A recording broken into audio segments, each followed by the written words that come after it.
Côte d'Ivoire a débuté moyennement, si je peux dire, contre le Burkina Faso. Bon, ça s'explique, c'est toujours lorsqu'on débute des fois dans la compétition, on n'a pas les repères. Et bon, il y a d'autres événements, je voudrais pas parler, qui ont certainement perturbé le rendement de la Côte d'Ivoire. Mais ce qu'on a vu contre le Ghana, donc c'est tout à fait autre chose. C'est une équipe qui a maîtrisé de bout en bout son match, qui a su, lorsqu'il faut geler le jeu, de geler, d'accélérer quand il le faut, aussi bien individuellement que collectivement. Donc elle a montré véritablement toutes ses facettes contre le Ghana. Elle a encore démontré encore davantage lorsqu'elle était à 10.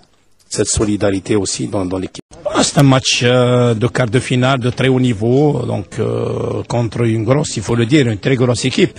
Et sincèrement, c'est une très très grande équipe qui est bien sur le plan défensif, qui est excellente sur le plan offensif, qui a beaucoup de capacités, qui a un banc de remplaçants de très haut niveau.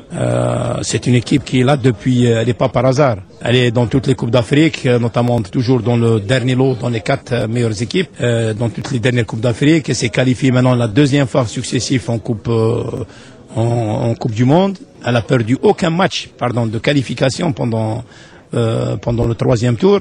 Donc ça démontre que c'est une grosse cylindrie, c'est une grosse équipe non seulement africaine et du monde.